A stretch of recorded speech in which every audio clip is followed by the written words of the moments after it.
오늘은 대림절 세 번째 주일입니다. 이제 기쁨의 촛불을 밝히겠습니다.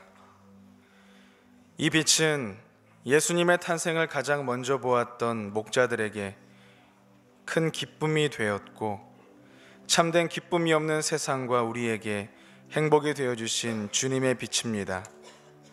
지극히 높은 곳에서는 하나님께 영광이요, 땅에서는 기뻐하신 사람들 중에 평화로다. 이스라엘아 들으라. 우리 하나님 여호와는 오직 유일한 여호와이시니 너는 마음을 다하고 뜻을 다하고 힘을 다하여 내 하나님 여호와를 사랑하라. 아멘.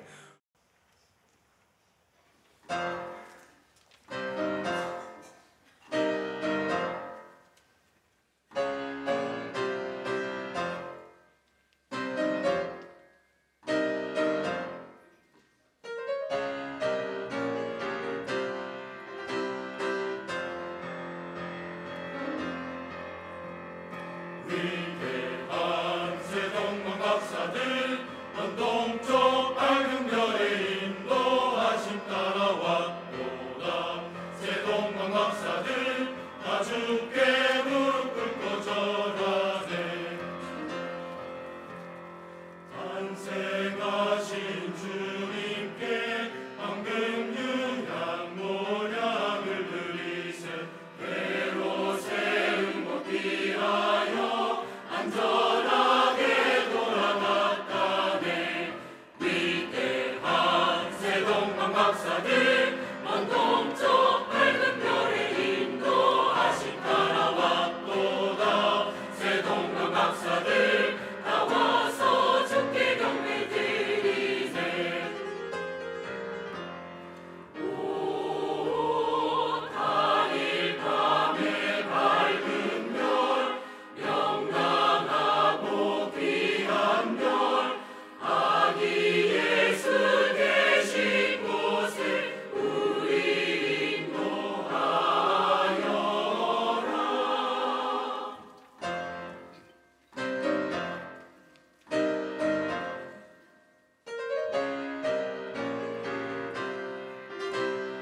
위대한 세동방 박사들 온 동쪽 밝은 별의 인도하심 따라왔도다.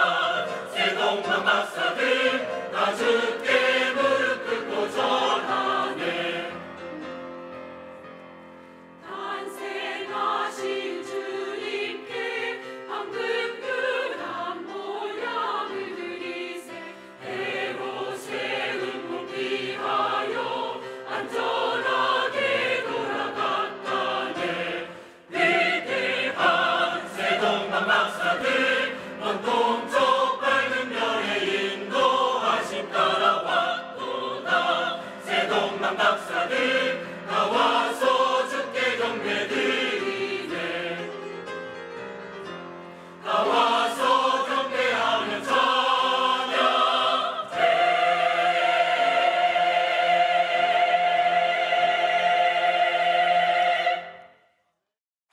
이제 우리 하나님의 말씀은 히브리서 1장 1절에서 3절입니다. 히브리서 1장 1절에서 3절, 이는 살아계신 하나님의 말씀입니다. 우리 함께 주의 말씀을 받들어 읽겠습니다.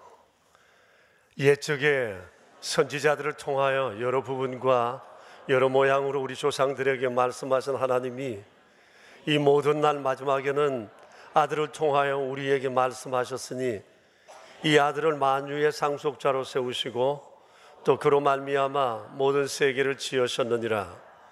이는 하나님의 영광의 광채시요 그 본체의 형상이시라. 그의 능력의 말씀으로 만물을 붙드시며 죄를 정결하게 하는 일을 하시고 높은 곳에 계신 지극히 크신 이의 우편에 앉으셨느니라. 아멘. 요즘 크리스마스 분위기가 예전 같지 않다고들 얘기를 합니다만은 1년 중에 12월은 예수님을 세상에 말해주기 가장 좋은 시기가 아닌가 하는 생각을 갖습니다. 트리와 성탄 장식들, 그리고 성탄 찬송과 캐럴, 또 구세군의 자선 냄비, 이런 것들은 예수님을 생각나게 하는 매우 좋은 크리스마스의 풍경이라 여겨집니다. 우리 교회가 트리를 만든 것들도 또 그런 의미이기도 합니다. 이런 일들이 기회가 되어 사람들 식어진 가슴에 예수님을 향한 불길을 다시 솟아나게 할 수 있다면 얼마나 좋을까라고 하는 그런 생각을 해 보게 되었습니다. 그 전에 우리 안에 먼저 준비해야 할 것이 있습니다. 그것은 예수님은 어떤 분이신가에 대한 확신입니다. 그것을 오늘 히브리서를 통해 우리가 배울 수 있었으면 좋겠습니다. 히브리서가 쓰여진 계기가 있습니다. 예수님께서 성천하신 이후에 히브리인이라고 불리는 유대인들 중에서 기독교로 개종한 사람들이 참 많았습니다. 오순절 마가다락방에 성령께서 임하신 이후에 복음은 영혼의 불길처럼 타올라서 유대를 넘어 여러 나라에까지 번지게 되었고, 복음이 들어가는 곳곳마다 교회가 세워지게 되었습니다. 그런 반면에 이 기독교에 성장하는 것을 견제하는 세력들도 만만치가 않았습니다. 그들은 정치적으로 또 종교적으로 매우 조직적으로 다양한 방법으로 기독교에 대한 박해를 가해 오게 되었습니다. 이러다 보니까 히브리인들 중에서 크리스찬 된 사람들의 마음이 흔들리기 시작했습니다.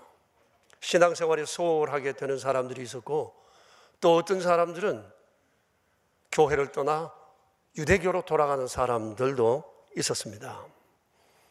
이렇게 근본적인 믿음이 흔들리게 되면서 그들의 삶에도 여러 문제들이 개인적으로, 가정적으로, 또 경제적으로, 환경적으로 생겨나게 되었습니다. 이것을 주께서 얼마나 안타까워 하셨는지 모릅니다. 그 분위기를 히브리서 10장에서 우리가 엿볼 수가 있는데 함께 읽어보겠습니다. 두 곳을 찾아 읽겠습니다. 히브리서 10장 23절부터 우리 25절을 천천히 한번 읽겠습니다. 또 약속하신 이는 미쁘시니 우리가 믿는 도리의 소망을 움직이지 말며 굳게 잡고 서로 돌아보아 사랑과 선행을 격려하며 모이기를 패하는 어떤 사람들의 습관과 같이 하지 말고 오직 구원하여 그날의 가까움을 볼수록 그리하자. 여러분 여기 보십시오. 믿는 도리의 소망을 움직여서 안 된다. 굳게 잡아야 한다. 서로 돌아보고 사랑과 선행을 격려하자. 모이기를 패하는 나쁜 습관 가지면 안 된다. 그리고 10장 35절부터 39절까지 또 천천히 읽어봅시다. 그러므로 너희 담대함을 버리지 말라. 이것이 큰 상을 얻느니라. 너희에게 인내가 필요함은 너희가 하나님의 뜻을 행한 후에 약속하신 것을 받기 위함이라. 잠시 잠깐 후면 오실 이가 오시리니 지체하지 아니하시리라. 나의 의인은 믿음으로 말미암아 살리라. 또한 뒤로 물러가면 내 마음이 그를 기뻐하지 아니하리라 하소느니라. 우리는 뒤로 물러가 멸망할 자가 아니요 오직 영혼을 구원하며 이르는 믿음을 가진 자니라. 여러분 보세요. 얼마나 주께서 안타까워하시면서 간곡하게 그리고 단호한 어조로 말씀하시는지 모릅니다. 담대하라. 인내가 필요하다. 뒤로 물러가지 마라. 물러가면 멸망이다. 의인은 오직 믿음으로 산다. 주님께서 간곡하게 그들에게 말씀하셨습니다. 그러니까 히브리서는 믿음이 흔들리고 있는 히브리 크리스찬 공동체를 세워주시기 위해서 주신 말씀이라고 보면 될 것입니다. 그런데 히브리서에서 강조하는 두 가지 사실이 있어요. 하나는 예수님은 세상의 그 어떤 것과 누구와도 비교가 불가한 위대하신 분이시다는 거예요. 또 다른 하나는 예수님을 주로 믿는 기독교 공동체 역시 세상의 어떤 종교와도 비교할 수 없는 우월성을 지니고 있다는 겁니다. 예수 그리스도의 우위성과 교회 공동체, 기독교의 우위성에 대해서 말씀하고 있습니다. 이게 히브리서가 강조하고 있는 매우 중요한 두 가지 사실이에요. 자, 이렇다고 볼 때 우리가 이를 통해 짐작할 수 있는 것이 하나 있습니다. 그것은 당시 히브리 크리스찬 공동체의 문제는 외부로부터의 어떤 박해나 어려움이나 곤란이 있다고 하기보다도, 그 문제였다고 하기보다는 예수님에 대한 믿음이 부재라는 것이에요. 그게 지금 흔들리고 있다는 겁니다. 그래서 히브리서를 시작하자마자 서두에서부터 예수님은 누구시고 기독교 공동체는 왜 세워졌는지에 대해서 논문을 쓰듯이 쫙 쓰고 있는 겁니다.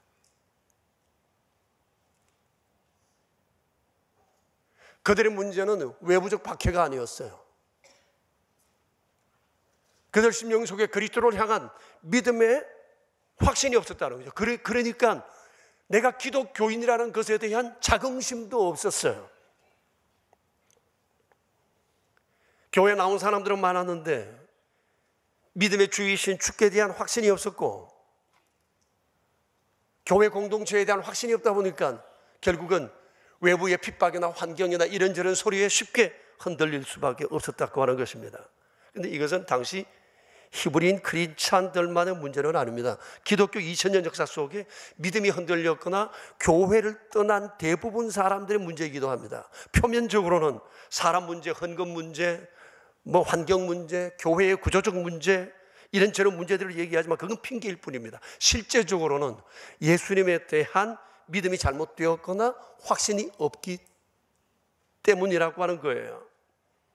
여러분, 기독교의 핵심은 예수 그리스도입니다. 그러니까 예수님에 대한 믿음이 흔들리니까 모든 게 흔들리는 겁니다. 이게 흔들리니까 삶까지 흔들리고 마는 거예요. 그래서 오늘 아침에 다시 한번 히브리서를 통해서 내 안에 예수님은 어떤 분이신가? 내 안에 정말 주님은 계신가? 나는 예수님을 제대로 믿고 있는가? 나는 기독교 공동체에 대한 자부심은 있는가? 이런 것들을 다시 한번 점검하는 그런 자리가 되었으면 좋겠습니다. 예수님은 어떤 분이십니까? 히브리서에서는 이것을 집중적으로 말씀하시면서 특별히 오늘 우리가 읽은 이 본문 1절에서 3절 안에 8개로 나누어서 예수님은 어떤 분이신지에 대해서 구체적으로 말씀하고 계십니다. 예수님에 대한 핵심 되는 내용 8가지가 본문에 있으니까 우리가 마음에 잘 새겨서 정말 이런 예수님을 믿는 믿음 위에 나를 건축해야 할 것입니다. 첫째, 예수님은 하나님을 드러내시는 통로가 되신다고 말씀을 하십니다. 여러분 1절 말씀을 한번 보세요. 이 말씀은 무슨 말인가 하면 아담 이후 예수님 오시기까지 그 오랜 역사를 통해서 하나님이 하신 일이 있어요. 하나님은 누구신지, 하나님의 뜻은 무엇인지를 세상에 드러내 보이셨는데 여러 시대에 걸쳐서 여러 사건, 여러 사람들을 통해, 선지자를 통해 이것을 끊임없이 하나님 보여주셨다는 거예요. 이것이 바로 구약 성경을 통한 하나님의 계시였어요. 근데 그걸 통해서 온전히 하나님의 뜻이 드러나지를 못했어요. 그래서 2절을 보시면 그러시다가 이 모든 날 마지막에 아들을 통해서 하나님께서 말씀을 하셨다고 그랬습니다. 그게 밑줄을 칠까요? 이 모든 날 마지막, 이게 무슨 뜻인고 하니 하나님의 뜻이 최종적으로 완전하게 계시되는 때에 관한 말씀이에요. 그래, 역사 속에 하나님이 뭘 말씀하시면 하나님이 누구신지, 하나님의 뜻이 무엇인지 드러내시기를 원하셨는데 불완전한 계시가 계속되다가 예수님을 통해서 최종적이고 완전한 계시를 나타내셨다는 거예요. 예수님은 하나님이 누구신지, 하나님의 뜻이 무엇인지를 밝히 드러낸 유일하신 분이라고 하는 것이 오늘 1, 2절에서 하나님께서 하시는 말씀이세요.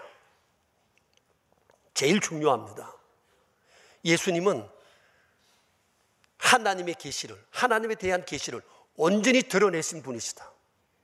이 사실을 첫 번째로 말씀하고 계세요. 둘째는 예수님은 만유의 상속자시라고 말씀하세요.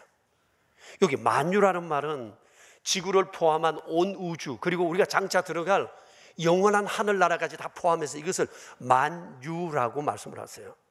그러니까 예수님이 만유의 상속자라고 하는 것은 이것을 다스려주고 통치하시는 것이 예수님께 완전히 위임되었다는 말씀입니다. 예수님께서 부활하시고 난 다음에 성천하실 때 하신 말씀이 있습니다. 아버지께서 하늘과 땅의 권세를 내게 다 주셨다고 하셨어요. 예수님은 만유의 상속자이십니다. 셋째, 예수님은 만물을 창조하신 분이시라고 말씀하세요. 여러분 2절 뒤에 보시면 그로 말미암아 모든 세계를 지으셨느니라고 말씀하십니다. 예수님은 누구시죠? 만물의 창조자시요, 지으셨기 때문에 만물의 주인이시라는 말씀입니다. 그러니까 예수님은 2000년 전에 말구유에 탄생하심으로 인생을 시작하신 분이 아니시라 태초부터 계셨고 하나님과 함께 천지를 창조하신 창조자시라는 거예요. 2000년 전의 성탄은 예수님의 생일이 아니에요. 예수님은 그 이전에 이미 존재하신 분이세요. 스스로 존재하신 하나님이세요. 그분이 예수님이시라는 거예요. 예수님은 만물을 창조하신 분이시요 세상 모든 만유의 주인이시다. 네 번째입니다. 3절을 보시면 하나님의 영광의 광채시라고 말씀하십니다. 이것은 예수님이 성육신 하셔서 행하신 일에 대한 얘기인데, 예수님이 사람의 몸을 입고 오셔서 세상 사람들에게 하나님이 누구신지를 드러내 보이셨다, 이런 말씀이에요. 다섯째, 그 본체의 형상이라고 그랬어요. 중요한 말이에요. 본체의 형상, 밑줄 치시죠. 이게 무슨 뜻인고 하니 하나님을 판에 찍은 듯이 고스란히 드러내셨다, 이런 뜻이에요. 그게 본체의 형상이라는 말이에요. 다시 말씀드립니다. 하나님을 판에 찍은 듯이 그대로 고스란히 드러내신 분이 예수님이시라는 겁니다. 예수님 안에는 하나님이 그대로 드러내 보여 계세요. 예수님은 하나님의 속성을 다 지니고 계신 분이세요. 하나님이 하시는 그 일을 예수님도 똑같이 하세요. 예수님의 마음이 하나님의 마음이세요. 예수님의 생각이 하나님의 생각이세요. 예수님의 꿈이 하나님의 꿈이세요. 그래서 요한복음 14장에 보면 제자 빌립이 예수님께 이렇게 요청합니다. 주님, 우리에게 아버지를 보여주세요. 그때 예수님께서 제자들에게 하신 말씀이 있어요. 우리 이 구절을 같이 한번 읽어볼까요? 빌립아, 내가 이렇게 오래 너희와 함께 있어도 내가 나를 알지 못하느냐? 나를 본 자는 아버지를 보았거늘 어찌하여 아버지를 보이라 하느냐고 말씀하셨어요. 그러니까 하나님은 본래 볼 수 없는 분인데 예수님께서 몸을 입고 오심으로 하나님이 누구신지를 사람들에게 나타내 보여주셨다는 얘기이십니다. 이것이 바로 예수님은 하나님의 본체의 형상이라는 거예요. 그래서 성탄절은 이렇게 오신 주님을 기억하고 감사하는 절기예요. 예수님의 탄생을 축하하는 날이 아니라 이런 주님으로 세상에 오신 주님을 기억하고 감사하는 절기가 바로 성탄절이라고 하는 겁니다. 자, 여섯째, 3절에 보시면 능력의 말씀으로 만물을 붙드시고 계시는 분이시라고 말씀하세요. 만물을 붙드신다는 것은 만물을 다스리시고 통치하신다는 말씀입니다. 겉으로 볼 땐 지구상에 일어나는 모든 일들이 우연처럼 보이고, 숙명론자들은 모든 것들이 정해진 대로 기계적으로 돌아갈 뿐이라고 말을 합니다. 의욕이 충천한 사람들은 자기나 힘 있는 나라가 세상에 패권을 쥐고 세상의 모든 역사와 세상의 일들을 만들어 간다고 얘기를 합니다. 겉으로 보면 그렇습니다. 몰라서 하는 얘기입니다. 그런데 하나님은 말씀하세요. 세상의 주인은 하나님이시며 하나님께서 친히 세상을 통치하고 다스리고 계신다고 말씀을 하세요. 이 세상 역사, 개인의 운명, 생사화복은 하나님께 달려 있다는 것입니다. 여러분 믿으시죠? 사람에게 달려 있지 않습니다. 어느 국가가 패권을 가지고 있지 않습니다. 하나님 손에 있습니다. 일곱 번째, 3절에 보면 예수님은 죄를 정결하게 하신 일을 하셨다고 말씀하세요. 예수님께서 성육신 하셔서 하신 일이 굉장히 많잖아요. 하나님 나라의 일을 말씀하시고 천국 복음을 전파하시고 그리고 병든 자와 약한 자를 고쳐주신 많은 일이 있는데 그 중에 딱 하나를 꼬집어 죄를 정결케 하시는 일을 하셨다고 말씀하십니다. 왜 하필이면 이 말씀을 꼬집어 말씀하셨을까? 주님이 하신 많은 사역 가운데 이것은 인생의 문제에 있어서 가장 큰 문제, 핵심적인 문제가 바로 죄사함의 문제이기 때문입니다. 이 죄로 말미암아 불행이 찾아왔고 저주가 왔고 죽음이 찾아왔고 이 죄가 하나님과 우리 사이를 가로막아 영원 생명을 잃어버린 거예요. 죄를 사해야 하는데 세상에는 죄를 사해 줄 사람이 아무도 없다는 겁니다. 주님만이 하실 수 있는 일이에요. 이 일을 위해서 예수님이 세상에 오셨고 인간의 근본적인 문제를 해결하심으로 인해 영생 신분을 해결해 주셨다는 거예요. 그러니까 예수님이 하신 일 가운데 가장 중요한 것은 죄사함이에요. 죄로부터 정결케 하시는 일이었어요. 그러니까 사람이 세상의 모든 것을 다 가지고 있다 할지라도 죄 문제를 해결하지 못하면 그것은 잠깐의 즐거움 뿐이라는 것입니다. 왜냐하면 사람은 이 세상에 살고 끝나지 않기 때문에 영원한 생명이 계속되기 때문에 이 세계를 행복하게 살기 위해서는 죄사함의 문제가 선결되어야 한다는 거예요. 그래서 예수님이 하신 일 가운데 가장 중요한 것 죄사함, 죄를 정결케 하는 일을 주님은 하셨다고 말씀하세요. 마지막 8번째입니다. 3절에 보면 지극히 크신 하나님의 우편에 앉아 계신다고 말씀하세요. 여기 우편이라는 말은 문자적으로 오른편이라는 말이 아닙니다. 상징적인 얘기인데 하나님과 가장 가까이 계신다, 가장 친밀하시다, 하나님과 동일한 선에서 세상에 능력을 행하신다, 그런 의미예요. 예수님은 바로 그런 분이시라는 겁니다. 하나님이 하시는 일을 동일하게 하시는 성부 하나님과 가장 밀접하신 분이시라고 하는 것을 말씀하십니다. 자, 그러니 한번 생각해 보세요. 그 누구를, 세상에 무엇을 예수님께 비할 수 있겠습니까? 이러한 예수님을 떠나 어디를 가겠습니까? 예수님 안에 모든 것이 있는데, 예수님 안에 세계가 있고 역사가 있고 하나님이 계시고 생사화복이 있고 행복이 있고 죄사함이 있는데 이 주님을 떠나 어디로 가며 어디에서 평안을 얻을 수 있겠어요? 그래서 하나님께서는 당시 믿음이 흔들리고 있는 히브리 크리스찬 공동체를 향해서 예수님이 누구신지를 바로 깨닫고 주님을 붙들고 예수님을 주로 믿는 기독교 공동체에 대한 자부심을 가지고 살아라고 하는 것을 말씀하셨던 거예요. 여러분, 기독교 신앙에 있어서 가장 중요한 것은 예수님은 어떤 분이신가에 대한 인식입니다. 이걸 바르게 인식하지 못하면 삶이 전체가 흔들리는 거예요. 그래서 여러분, 오늘 이 아침 다시 한번 예수님은 내게 어떤 분이신지에 대해서 우리가 다시 한번 새롭게 확신할 수 있어야 할 것입니다. 지난 7월 달에 예수는 역사다는 영화가 개봉되었는데 여러분 혹시 보셨는지 모르겠습니다. 우리 지역에 했으면 제가 다시 한번 영화 한번 쏠려고 했는데 우리 지역에 이쪽 이영통배가 박스에 안 해가지고 제가 쏠 기회가 없었어요. 한번 여러분 다 영화관으로 초청하고 싶었어요. 사실은 다른 곳에서는 많이 이렇게 개봉되기도 했습니다. 아마 보신 분들 계시죠?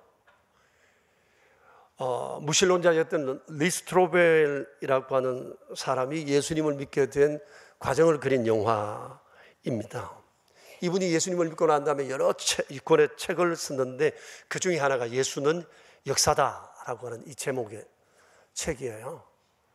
자신이 그리스도인이 되게 된 신앙 과정을 이렇게 여기에 담아 두었는데 이것을 영화화한 것입니다.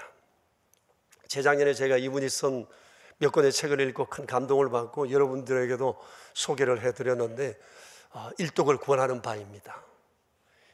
오늘은 준비를 못했지만 다음 주에 이분이 쓴 책 가운데 2권, 예수님 역사다는 책과 특종 믿음 사건이라는 책을 밖에 둘 테니까 원하시는 분들은 구입하시기를 바랍니다. 이것을 읽어보시면 예수님을 믿는 사람들은 믿음에 대한 확신을 갖게 되고, 예수님을 모르는 지성적 의심을 많이 가진 사람들은 예수님에 대한 새로운 시각을 갖게 될 거라고 생각을 합니다. 리스트로베는 철저한 무신론자였습니다. 그에게 신념이 하나 있었습니다. 사실 아닌 것은 믿을 수 없다. 사실만 믿는다라고는 이런 신념이 있었어요. 이 사람은 예일대 법학부를 졸업하고 대학원을 졸업하고 난 다음에 스카고 트리뷴지라고 하는 이 잡지사 신문사에서 기자로 일을 하면서 아주 성성장구하는 잘 나가는 기자였습니다. 그런데 어느 날 식당에서 딸이 사탕을 먹다가 기도에 걸려서 질식사 할 뻔한 사건이 있었는데 흑인 간호사가 친절하게 도와주어서 딸이 죽으면서 살아나게 되었습니다. 이걸 기회로 해서 그의 부인이 교회를 다니기 시작을 했습니다. 그런데 얼마 지나지 않아서 그의 아내의 삶에 근본적인 변화가 일어나는데 진짜 크리스찬이 된 것입니다. 이것은 리스트로벨에게 굉장한 충격이었다고 합니다. 아내도 자기와 동일하게 무신론자였는데, 그리고 자기가 지금까지 믿고 있는 기독교는 근거 없는 사실로 사람들을 미혹하는 미신에 불과하다고 생각했는데 자기 아내가 크리스찬이 된 겁니다. 미국 땅에서 이게 실제하게 무신론자가 있다는 것이 제게는 퍽 놀라운 사실이었습니다. 이 사람은 자기 아내가 기독교라는 미신 종교에 빠졌다고 생각을 하고 있었던 거예요. 그래서 미신에 빠진 자기 아내를 구하기 위해 가지고 기독교가 얼마나 허구적인 사실을 얘기하고 있는지에 대해 증명해 보이기 위해서 기독교 몇 가지 핵심 사항을 취재 내용으로 취해 가지고는 기자의 눈으로 파헤치기 시작했습니다. 당시 그가 취재 기사 내용으로 정리한 몇 가지는 이런 겁니다. 지금까지 역사 속에 내려오고 있는 예수에 대한 얘기는 정말 믿을 만한가? 예수는 역사적으로 실제한 인물인가? 그리고 사람들이 말하는 이 역사적 예수는 2000년 당시에 사람들이 신앙하던 바로 신앙의 예수인가? 예수는 정말 하나님의 아들인가?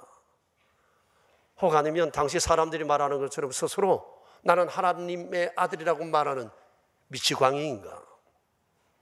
예수가 하나님의 증거인 하나님이신 증거는 무언가? 예수는 메시아인가? 예수만 메시아인가? 예수의 죽음과 부활은 사실인가? 이것을 캐기 위해서 그는 이 사실에 정통한 많은 전문가들을 만났습니다. 역사가, 의학자, 심리학자, 고고학자, 신학자, 신부들, 여러 목회자들을 만났습니다. 그런데 취재하면서 놀라는 것은 지금까지 자기가 알고 있던 모든 것이 잘못되었다는 사실이었습니다. 그리고 예수님께 관한 모든 얘기가 사실이었다는 것을 그가 깨닫게 되었습니다. 이런 충격 속에 자기가 지금까지 믿고 있던 무신론자의 신념을 내려놓고 그는 그리스도인이 되었습니다. 그리고 신학대학에 가고 목회자가 되었습니다. 미국에서 그 유명한 윌로우 크릭 교회와 세들백 교회 부목사로 있다가 지금은 텍사스의 우드랜즈 교회에 담임 목회를 하고 있고 신학대학에서 기독교 사상을 가르치는 일을 하고 있습니다. 지금도 세상에는 자기의 이성과 지성과 경험의 세계에 안주해서 자기가 믿고 싶은 대로 믿으려는 사람들이 많이 있습니다. 이 어령 씨도 비슷한 경우라고 생각이 되어집니다. 그분이 쓰신 책이나 그분에 대한 명망에 대해서 여러분들도 많이 알고 계십니다. 한국의 대표적 지성이라고들 얘기를 하고 있잖아요. 그런데 그분은 철저한 이성주의자입니다. 그가 보는 기독교는 매우 무지하고 무모한 것이라고 생각을 하고 있었습니다. 그런데 그의 사랑하는 딸과 외손자가 큰 고난에 빠지게 되면서 이것이 그가 예수님께 나오는 계기가 되었습니다. 손주는 태어나면서 불치병을 가지고 태어났고 이 아들을 고치기 위해서 고민하고 애쓰다가 딸은 미국 변호사였는데 암에 걸렸고 그러는 중에 실명까지 하게 되어 앞을 볼 수가 없게 되었습니다. 이런 절망 속에 있던 이 딸이 예수님을 믿고 영접하게 되면서 삶의 새로운 행복과 기쁨을 맛보게 되었습니다. 그런데 그렇게 주님을 믿는 중에 삶의 모든 문제가 해결이 되었어요. 손주가 고쳐지고 이분의 암에서 나음을 받게 되고 실명으로부터도 회복이 되었습니다. 이런 과정을 보면서 이어령 선생은 살아계신 주님을 딸을 통해 보게 되었습니다. 그리고 신앙이 주는 기독교 신앙의 힘이 얼마나 큰가를 이분이 알게 되면서 눈물과 감격 속에 그도 예수님을 영접했고 세례를 받았습니다.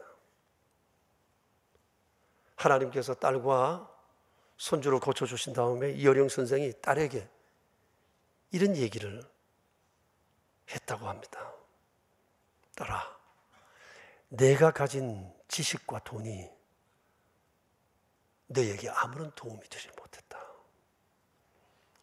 내가 주님 안에서 평안과 새 생명을 얻었는데 나는 널 위해 해준 것이 아무것도 없구나. 그런데도 나는 아무것도 할 수 없는 이 무력한 것들을 생명처럼 여기며 살아왔다. 이제 우리 함께 동행하자. 내가 시력을 잃어가면서까지 본 그 빛을 나에게도 보게 해주겠니?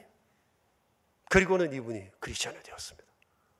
그리고 그 이후 그는 곳곳에 다니면서 강연을 했는데 그분의 강연의 주제는 문화와 복음, 지성에서 영성으로, 이성에서 영성으로, 이것이 강연의 큰 주제입니다. 그때까지만 해도 이분은 오직 이성과 지성을 제일로 알고 살아온 사람이었습니다. 그런데 딸에게 일어난 이 놀라운 일은 이성과 지성으로는 설명할 수가 없는 불가항력적인 사건이었습니다. 그래서 그도 예수님을 믿고 난 다음에 그분이 제일 먼저 쓴 책은 지성에서 영성으로라는 자신의 회심과 관련된 책이었습니다. 그리고 그 이후에 기독교 신앙에 관한 여러 권의 책을 썼고 그분이 쓴 책을 읽는 사람들은 신앙에 대한 새로운 확신을 가지게 되고 또 예수님을 안 믿는 사람들은 그분을 통해 그리스도를 알게 되는 놀라운 일들이 있고 이어령 선생을 통해 소위 지성인이라고 하는 사람들이 얼마나 많이 주님께 돌아왔는지 모른다고 합니다. 그분의 책을 보면서 느낀 감동은 이것입니다. 지금 인류의 공통과제가 하나 있다면 그것은 지성과 이성을 넘어 영성으로 가는 것입니다. 그래도 불구하고 지금도 세상에는 막연한 추측과 근거 없는 얘기를 듣고 예수님이 하나님이라는 사실과 구주되심에 대해서 알지 못한 채 오히려 비난하고 대적하는 사람들이 얼마나 많은지 모릅니다. 세상의 수많은 사람들은 자신의 이성과 지성의 틀 안에서 자기의 경험의 범주에서 예수님을 이해하고자 하는 거예요. 내가 이해되지 않는 것을 안 믿으려고 합니다. 이게 얼마나 무모하고 어리석은 일인지 모릅니다. 그런 사람들이 우리 주변에 너무 많다고 하는 사실입니다. 그리고 교회에 다닌다는 사람들 중에서도 내가 예수님에 대한 제대로 된 신앙이 없으니까 이런저런 사람들의 말을 듣고 믿음이 흔들립니다. 그리고 축풍낙엽처럼 떨어져 나갑니다.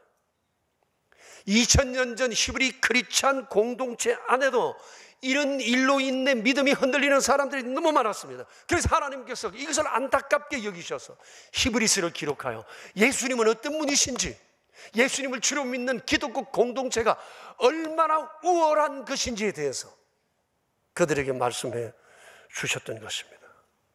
여러분, 오늘부터 우리는 우리 교회 성경 일과를 따라 히브리서를 읽게 될 것입니다.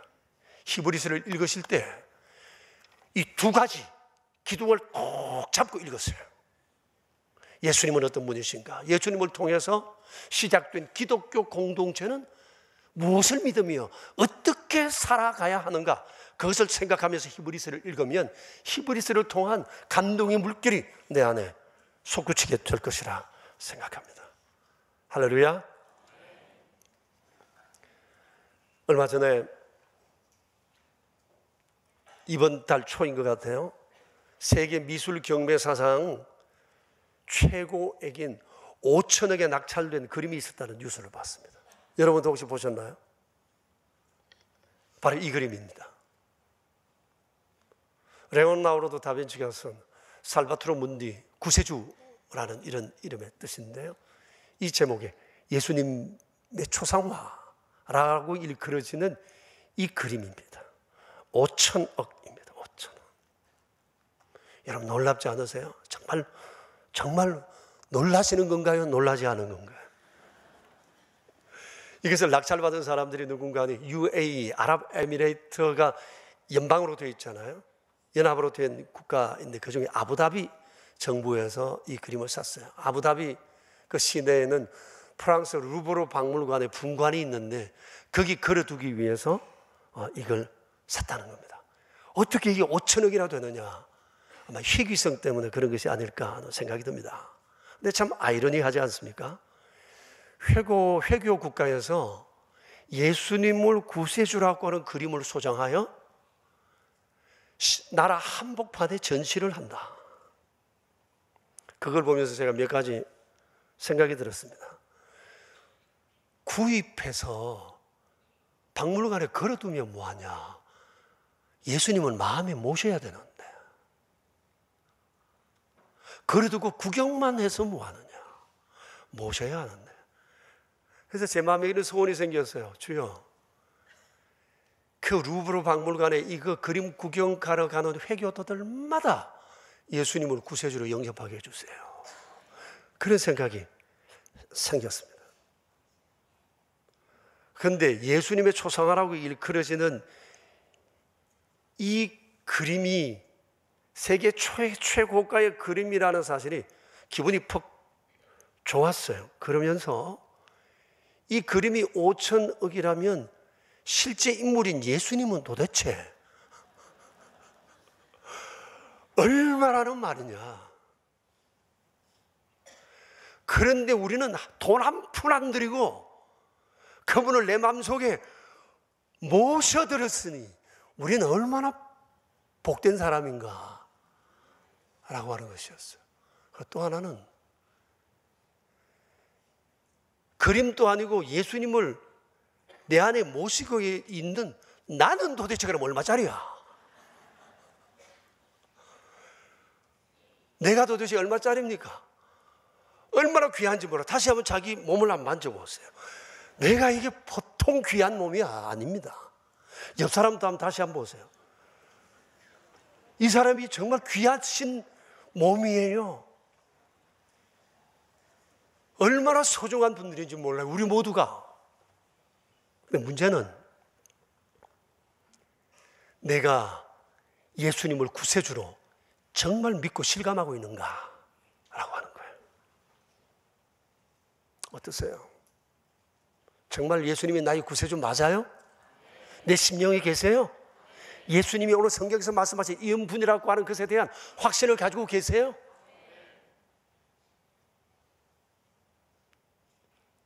하나님께서 히브리서를 통해 말씀하시고 싶으신 것은 구세주에 대한 믿음이 없어서 흔들리고 있는 그 당시 히브리 공동체 성도들을 바로 붙잡아 주기 위해서 히브리서를 기록하신 겁니다. 예수님이 어떤 분이신지 바로 알고 예수님을 주로 믿는 기독교 공동체가 얼마나 존귀한 공동체인지에 대해서 너희가 다시 한번 확신하라는 거예요.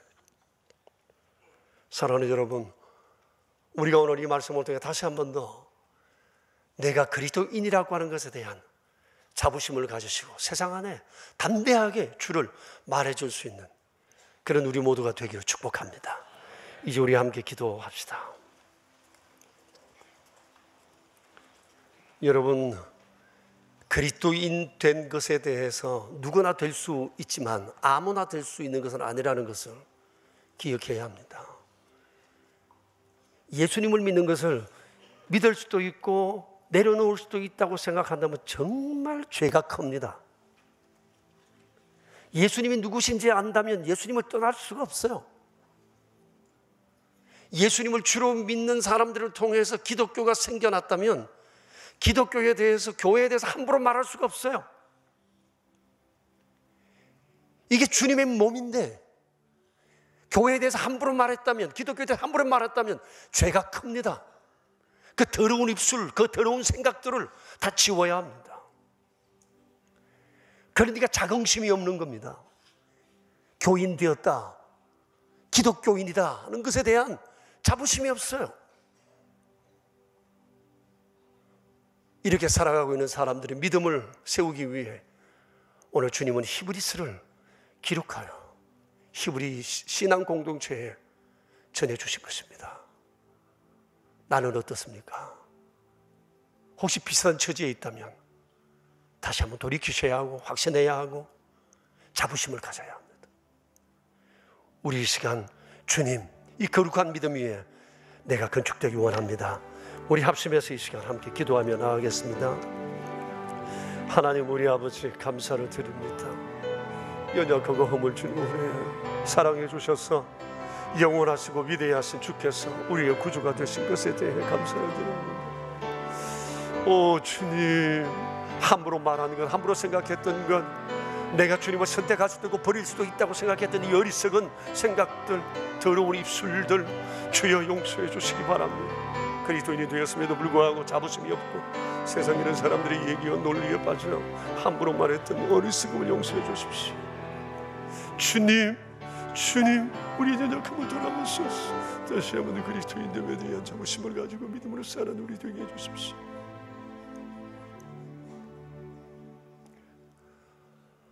거룩하신 아버지, 이토록 놀라우신 주님을 믿을 수 있도록 저희에게 거룩한 믿음 주시고 이렇게 인도하여 그리스도인 되게 하신 것에 감사를 드립니다. 우리로 하여금 주께서 세우신 이 아름다운 몸된 교회, 공동체 원으로 함께 어울려 살아갈 수 있는 은총 주시니 또한 감사드립니다. 그러나 지난 시간 우리는 돌아보면 세상의 이런저런 소리, 이런저런 논리에 빠져 하나님의 교회를 함부로 말하고 기독교를 함부로 폄하하며 예수님을 믿는 것을 시큰둥하게 생각한 더러운 입술과 생각들과 논리와 잘못된 것들이 우리 안에 있었습니다.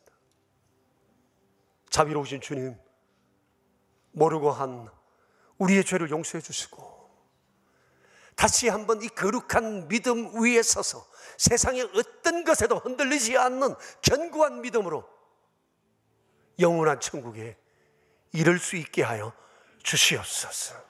세상에는 이성과 지성과 자기의 경험의 논리에 붙잡혀 예수님과 교회와 기독교인을 함부로 폄하하며 생각하는 많은 사람들이 있습니다. 주님, 우리가 더욱 주님을 자랑스럽게 여기며 세상에 나아가 주님을 담대히 말해줄 수 있도록 능력의 장중에 저희를 붙들어 주시옵소서. 우리 구주 예수 그리스도 이름으로 기도하옵나이다. 아멘. 이렇게 위대하시고 놀라우신 주님을 믿을 수 있는 믿음 주신 주께 감사드리오며 베풀어 주신 그 지극하신 사랑을 예배와 더불어 귀한 예물로 주님께 구별하여 드립니다. 주께서 우리에게 주신 모든 것들이 값진 것이 됐어요. 주 앞에 드리는 것도 온 마음과 정성을 드리는 성심의 예물이기를 원합니다. 11조 예물과 주정 헌금과 감사 예물, 오른손 헌금과 완달라 선교 헌금과 사랑의 식탁과 일천번제의 귀한 예물들, 한 사람 한 사람의 손길 우리 하나님 귀히 보시며 날마다 주의 거룩한 영광을 세상 가운데 선포하는 위대한 주의 사람들 다 되게 하여 주시옵소서. 이 예물이 사람을 살리고 세우는 일에 아름답게 쓰여지도록 주님 역사하여 주옵소서. 우리 구주 예수 그리스도 이름으로 기도드리오며 이제는 만왕의 왕 되신 주님 예수 그리스도의 은혜와 만복의 근원 되신 아버지의 크신 사랑과 날마다 우리를 거룩한 믿음의 길로 이끄시는 성령님의 교통하심이 예배하는 저희 모두들과 명선의 모든 가족들의 가정과 주님의 몸 되신 교회 위에 이제로부터 영원히 함께 계시옵기를 간절히 축원하옵나이다. 아멘.